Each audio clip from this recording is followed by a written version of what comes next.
Hello friends, super study ಜಿಕೆಗೆ ಸ್ವಾಗತ friends. ಇವತ್ತಿನ ಒಂದು ವಿಡಿಯೋದಲ್ಲಿ RRB NTPC ಮತ್ತು ಗ್ರೂಪ್ ಡಿ GK ಸೈನ್ಸ್ ಅಂದರೆ ಜೀವಶಾಸ್ತ್ರದ ಅಧ್ಯಯನ ಕುರಿತು ಹಿಂದಿನ ವರ್ಷದ ಪ್ರಶ್ನೆ ಪತ್ರಿಕೆ ಕುರಿತು ಟಾಪ್ 20 ಮೋಸ್ಟ್ ಇಂಪಾರ್ಟೆಂಟ್ ಕ್ವಶನ್ ಬಗ್ಗೆ ನಿಮಗೆ ತಿಳಿಸಿಕೊಡ್ತೇನೆ ಫ್ರೆಂಡ್ಸ್. ಇನ್ನೂ ಯಾರು ನಮ್ಮ ಪಾರ್ಟ್ 1 ವಿಡಿಯೋ ನೋಡಿಲ್ಲವೋ ಈಗಲೇ ಹೋಗಿ ನೋಡಿ, ಲಿಂಕನ್ನು ಡಿಸ್ಕ್ರಿಪ್ಷನ್ ಬಾಕ್ಸಲ್ಲಿ ಪ್ರೊವೈಡ್ ಮಾಡಿರ್ತೇನೆ ಫ್ರೆಂಡ್ಸ್. ಮತ್ತು ಇನ್ನೂ ಯಾರು ನಮ್ಮ ಸೂಪರ್ ಸ್ಟಡಿ GK ಟೆಲಿಗ್ರಾಮ್ ಗ್ರೂಪ್ಗೆ ಜಾಯ್ನ್ ಆಗಿಲ್ಲವೋ ಈಗಲೇ ಹೋಗಿ ಜಾಯ್ನ್ ಆಗಿ, ಲಿಂಕನ್ನು ಡಿಸ್ಕ್ರಿಪ್ಷನ್ ಬಾಕ್ಸಲ್ಲಿ ಪ್ರೊವೈಡ್ ಮಾಡಿರ್ತೀನಿ ಫ್ರೆಂಡ್ಸ್. ಇನ್ನು ಟೈಮ್ ವೇಸ್ಟ್ ಮಾಡದೆ ವಿಡಿಯೋನ ಸ್ಟಾರ್ಟ್ ಮಾಡೋಣ ಬನ್ನಿ ಫ್ರೆಂಡ್ಸ್. ಪ್ರಶ್ನೆ 1, ಮಾನವನ ದೇಹದ ಅತಿ ದೊಡ್ಡ ಅಂಗ ಯಾವುದು? ಇದಕ್ಕೆ ಸರಿಯಾದ ಉತ್ತರ ಬಂದ್ಬಿಟ್ಟು ಆಪ್ಷನ್ ನಂಬರ್ ಎ, ಚರ್ಮ ಅಂತ ಹೇಳ್ಬೋದು ಫ್ರೆಂಡ್ಸ್. ಮಾನವನ ದೇಹದ ಅತಿ ದೊಡ್ಡ ಅಂಗ ಬಂದ್ಬಿಟ್ಟು ಚರ್ಮ ನೋಡಿ ಫ್ರೆಂಡ್ಸ್. ಪ್ರಶ್ನೆ 2, ಮಾನವನ ದೇಹದಲ್ಲಿನ ಒಟ್ಟು ಮೂಳೆಗಳ ಸಂಖ್ಯೆ ಎಷ್ಟು? ಇದಕ್ಕೆ ಸರಿಯಾದ ಉತ್ತರ ಬಂದ್ಬಿಟ್ಟು ಆಪ್ಷನ್ ನಂಬರ್ ಸಿ, 206 ಅಂತ ಹೇಳ್ಬೋದು ಫ್ರೆಂಡ್ಸ್. ಮಾನವನ ದೇಹದಲ್ಲಿ 206 ಮೂಳೆಗಳು ಕಂಡುಬರುತ್ತವೆ ಫ್ರೆಂಡ್ಸ್. ಪ್ರಶ್ನೆ 3, ಮಾನವನ ದೇಹದಲ್ಲಿನ ಒಟ್ಟು ಸ್ನಾಯುಗಳ ಸಂಖ್ಯೆ ಎಷ್ಟು?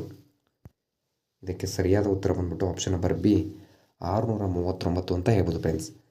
ಮಾನವನ ದೇಹದಲ್ಲಿ 639 ಸ್ನಾಯುಗಳ ಸಂಖ್ಯೆ ಕಂಡುಬರುತ್ತದೆ ಫ್ರೆಂಡ್ಸ್. ಪ್ರಶ್ನೆ 4, ಮಾನವನ ದೇಹದ ಅತಿ ದೊಡ್ಡ ಗ್ರಂಥಿ ಯಾವುದು? ಇದಕ್ಕೆ ಸರಿಯಾದ ಉತ್ತರ ಬಂದ್ಬಿಟ್ಟು ಆಪ್ಷನ್ ನಂಬರ್ ಡಿ, ಯಕೃತ್ ಅಂತ ಹೇಳ್ಬೋದು ಫ್ರೆಂಡ್ಸ್. ಮಾನವನ ದೇಹದ ಅತಿ ದೊಡ್ಡ ಗ್ರಂಥಿ ಬಂದ್ಬಿಟ್ಟು ಯಕೃತ್ ನೋಡಿ ಫ್ರೆಂಡ್ಸ್. ಪ್ರಶ್ನೆ 5, ಮಾನವನ ದೇಹದ ಅತಿ ದೊಡ್ಡ ಅಪಧಮನಿ ಯಾವುದು? ಇದಕ್ಕೆ ಸರಿಯಾದ ಉತ್ತರ ಬಂದ್ಬಿಟ್ಟು ಆಪ್ಷನ್ ನಂಬರ್ ಎ, ಮಹಾ ಅಪಧಮನಿ ಅಂತ ಹೇಳ್ಬೋದು ಫ್ರೆಂಡ್ಸ್. ಮಾನವನ ದೇಹದ ಅತಿ ದೊಡ್ಡ ಅಪಧಮನಿ ಯಾವುದಪ್ಪ ಅಂತಂದರೆ ಮಹಾ ಅಪಧಮನಿ ನೋಡಿ ಫ್ರೆಂಡ್ಸ್. ಪ್ರಶ್ನೆ 6, ಮಾನವನ ದೇಹದ ಚಿಕ್ಕ ಮೂಳೆ ಯಾವುದು? ಫ್ರೆಂಡ್ಸ್, ಇದಕ್ಕೆ ಸರಿಯಾದ ಉತ್ತರ ಬಂದ್ಬಿಟ್ಟು ಆಪ್ಷನ್ ನಂಬರ್ ಸಿ, ಸ್ಟೆಪಿಸ್ ಅಂತ ಹೇಳ್ಬೋದು ಫ್ರೆಂಡ್ಸ್. ಮಾನವನ ದೇಹದ ಅತಿ ಚಿಕ್ಕ ಮೂಳೆ ಯಾವುದಪ್ಪ ಅಂತಂದರೆ ಸ್ಟೆಪಿಸ್ ನೋಡಿ ಫ್ರೆಂಡ್ಸ್. ಇದು ಕಿವಿಯಲ್ಲಿ ಕಂಡುಬರುತ್ತದೆ ಫ್ರೆಂಡ್ಸ್. ಪ್ರಶ್ನೆ 7, ಮಾನವನ ದೇಹದ ಸಾಮಾನ್ಯ ತಾಪಮಾನ ಎಷ್ಟು?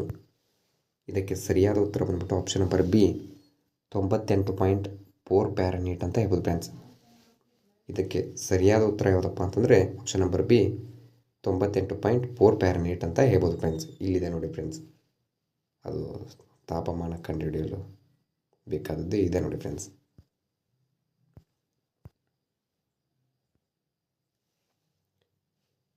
ಪ್ರಶ್ನೆ 8, ಜೀವನದಿ ಎಂದು ಯಾವುದನ್ನು ಕರೆಯುತ್ತಾರೆ? ಇದಕ್ಕೆ ಸರಿಯಾದ ಉತ್ತರ ಬಂದ್ಬಿಟ್ಟು ಆಪ್ಷನ್ ನಂಬರ್ ಡಿ, ರಕ್ತವನ್ನು ಜೀವನದಿ ಅಂತ ಕರೀತಾರೆ ಫ್ರೆಂಡ್ಸ್. ಇಲ್ಲಿದೆ ನೋಡಿ ಫ್ರೆಂಡ್ಸ್, ರಕ್ತ, ಬ್ಲಡ್. ಪ್ರಶ್ನೆ 9, RBCಯ ಜೀವಿತಾವಧಿ ಎಷ್ಟು? ಇದಕ್ಕೆ ಸರಿಯಾದ ಉತ್ತರ ಬಂದ್ಬಿಟ್ಟು ಆಪ್ಷನ್ ನಂಬರ್ ಬಿ, 120 ದಿನಗಳು ಅಂತ ಹೇಳ್ಬೋದು ಫ್ರೆಂಡ್ಸ್. RBC ಅಂತಂದರೆ ರೈಟ್ ಬ್ಲಡ್ ಸೆಲ್ಸ್ ಅಂತ ಹೇಳ್ಬೋದು ಫ್ರೆಂಡ್ಸ್. ಅಂದರೆ ಕೆಂಪು ರಕ್ತ ಕಣಗಳ ಸಂಖ್ಯೆ ಬಂದ್ಬಿಟ್ಟು 120 ದಿನಗಳು ಅಂತ ಹೇಳ್ಬೋದು ನೋಡಿ ಫ್ರೆಂಡ್ಸ್. ಪ್ರಶ್ನೆ 10, WBCಯ ಜೀವಿತಾವಧಿ ಎಷ್ಟು? ಇದಕ್ಕೆ ಸರಿಯಾದ ಉತ್ತರ ಬಂದ್ಬಿಟ್ಟು ಆಪ್ಷನ್ ನಂಬರ್ 10 ರಿಂದ 15 ದಿನಗಳು ಅಂತ ಹೇಳ್ಬೋದು. ಅಂದರೆ ವೈಟ್ ಬ್ಲಡ್ ಸೆಲ್ಸ್ ಅಂದರೆ ಬಿಳಿ ರಕ್ತ ಕಣಗಳ ಸಂಖ್ಯೆ ಬಂದ್ಬಿಟ್ಟು 10 ರಿಂದ 15 ದಿನಗಳು ಅಂತ ಹೇಳ್ಬೋದು ಫ್ರೆಂಡ್ಸ್. ಪ್ರಶ್ನೆ 11, ರಕ್ತದ pH ಮೌಲ್ಯ ಎಷ್ಟು? ಇದಕ್ಕೆ ಸರಿಯಾದ ಉತ್ತರ ಬಂದ್ಬಿಟ್ಟು 7.4 ಅಂತ ಹೇಳ್ಬೋದು ಫ್ರೆಂಡ್ಸ್. ಆಪ್ಷನ್ ನಂಬರ್ ಸಿ, ಅಂದರೆ ರಕ್ತದ pH ಮೌಲ್ಯ ಬಂದ್ಬಿಟ್ಟು 7.4 ಅಂತ ಹೇಳ್ಬೋದು ನೋಡಿ ಫ್ರೆಂಡ್ಸ್. ಪ್ರಶ್ನೆ 12, ಮೆದುಳಿನ ಅತಿ ದೊಡ್ಡ ಭಾಗ ಯಾವುದು? ಫ್ರೆಂಡ್ಸ್, ಇದಕ್ಕೆ ಸರಿಯಾದ ಉತ್ತರ ಬಂದ್ಬಿಟ್ಟು ಆಪ್ಷನ್ ನಂಬರ್ ಡಿ, ಸೆರಿಬ್ರಮ್ ಅಂತ ಹೇಳ್ಬೋದು ಫ್ರೆಂಡ್ಸ್. ಇದು ಮೆದುಳಿನಲ್ಲಿ ಅತಿ ದೊಡ್ಡ ಭಾಗ ಅಂತ ಹೇಳ್ಬೋದು ಫ್ರೆಂಡ್ಸ್.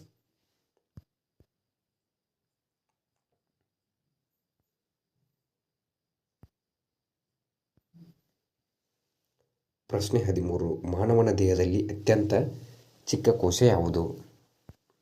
ಇದಕ್ಕೆ ಸರಿಯಾದ ಉತ್ತರ ಬಂದ್ಬಿಟ್ಟು ಆಪ್ಷನ್ ನಂಬರ್ ಎ, ಪುರುಷ ವೀರ್ಯ ಬಂದ್ಬಿಟ್ಟು ಇದು ಮಾನವನ ದೇಹದಲ್ಲಿನ ಅತಿ ಚಿಕ್ಕ ಕೋಶ ಅಂತ ಹೇಳ್ಬೋದು ಫ್ರೆಂಡ್ಸ್.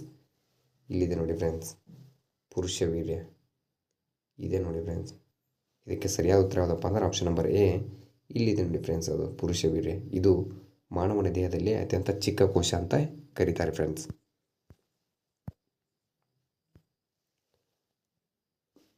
ಪ್ರಶ್ನೆ 14, ಕೆಂಪು ರಕ್ತ ಕಣಗಳು ಅಂದರೆ ಎರಿಥ್ರೋಸೈಟ್ಗಳ ಪ್ರಾಥಮಿಕ ಕಾರ್ಯವೇನು ಅಂದರೆ ಕೆಂಪು ರಕ್ತ ಕಣಗಳ ಕಾರ್ಯ ಏನಂತ ಕೇಳಿದ್ದಾರೆ ಫ್ರೆಂಡ್ಸ್. ಇದಕ್ಕೆ ಸರಿಯಾದ ಉತ್ತರ ಯಾವುದಪ್ಪ ಅಂತಂದರೆ ಆಪ್ಷನ್ ನಂಬರ್ ಎ, ಆಮ್ಲಜನಕದ ಸಾಗಣೆ ಅಂತ ಹೇಳ್ಬೋದು ಫ್ರೆಂಡ್ಸ್.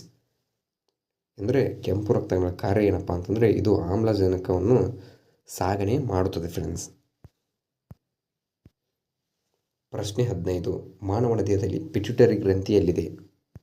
ಇದಕ್ಕೆ ಸರಿಯಾದ ಉತ್ತರ ಬಂದ್ಬಿಟ್ಟು ಆಪ್ಷನ್ ನಂಬರ್ ಬಿ, ಮೆದುಳು ಅಂತ ಹೇಳ್ಬೋದು ಫ್ರೆಂಡ್ಸ್. ಇದಕ್ಕೆ ಸರಿಯಾದ ಉತ್ತರ ಯಾವುದಪ್ಪ ಅಂತಂದರೆ ಆಪ್ಷನ್ ನಂಬರ್ ಬಿ, ಮೆದುಳು ನೋಡಿ ಫ್ರೆಂಡ್ಸ್.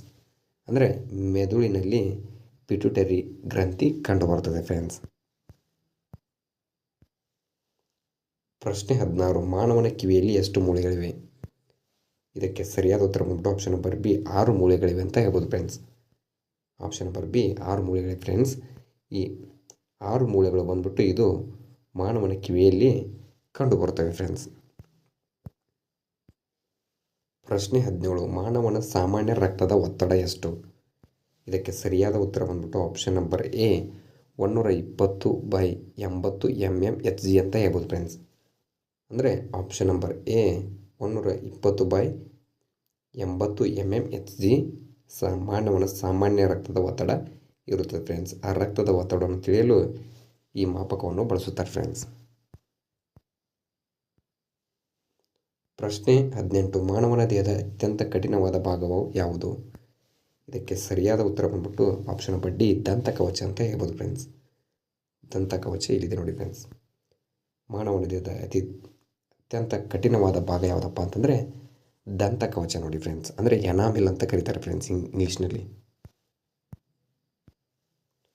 ಪ್ರಶ್ನೆ 19, ದೇಹದ ಶಕ್ತಿ ಉತ್ಪಾದನಾ ಕೇಂದ್ರ ಯಾವುದು? ಇದಕ್ಕೆ ಸರಿಯಾದ ಉತ್ತರ ಬಂದ್ಬಿಟ್ಟು ಆಪ್ಷನ್ ನಂಬರ್ ಎ, ಮೈಟೋಕಾಂಡ್ರಿಯಾ ಅಂತ ಹೇಳ್ಬೋದು friends. Option number A, mitochondria ನೋಡಿ ಫ್ರೆಂಡ್ಸ್. ಇದು ಮಾನವನ ದೇಹದ ಶಕ್ತಿ ಉತ್ಪಾದನಾ ಕೇಂದ್ರ ಅಂತ ಕರೀತಾರೆ ಫ್ರೆಂಡ್ಸ್. ಪ್ರಶ್ನೆ 20, ವಿಟಮಿನ್ ಸಿ ಕೊರತೆಯಿಂದ ಉಂಟಾಗುವ ರೋಗ ಯಾವುದು? ಇದಕ್ಕೆ ಸರಿಯಾದ ಉತ್ತರ ಬಂದ್ಬಿಟ್ಟು ಆಪ್ಷನ್ ನಂಬರ್ ಸಿ, ಸ್ಕರ್ವಿ ರೋಗ ಅಂತ ಹೇಳ್ಬೋದು friends. Option number C, scurvy ರೋಗ. ಅಂದರೆ ವಿಟಮಿನ್ ಸಿ ಕೊರತೆ ಅಂದರೆ ಸಿನ ಕೊರತೆಯಿಂದ ಯಾವ ರೋಗ ಉಂಟಾಗ್ತದೆ ಅಂದರೆ ಸ್ಕರ್ವಿ ರೋಗ ಉಂಟಾಗ್ತದೆ ನೋಡಿ friends. Thank you for the watching guys. ಇನ್ನೂ ಹೆಚ್ಚಿನ ವಿಡಿಯೋಗಳಿಗೆ ನಮ್ಮ ಯೂಟ್ಯೂಬ್ ಚಾನಲ್ ಲೈಕ್ ಮಾಡಿ, ಶೇರ್ ಮಾಡಿ, ಸಬ್ಸ್ಕ್ರೈಬ್ ಮಾಡಿ. ಮುಂದಿನ ವಿಡಿಯೋಗಳ ನೋಟಿಫಿಕೇಷನ್ಗೆ ಬೆಲ್ ಐಕನನ್ನು ಎನೇಬಲ್ ಮಾಡಿಕೊಳ್ಳಿ ಫ್ರೆಂಡ್ಸ್. ಎಲ್ಲಿಯೂ ಸ್ಕಿಪ್ ಮಾಡದೆ ಕೊನೆವರೆಗೆ ನೋಡಿ.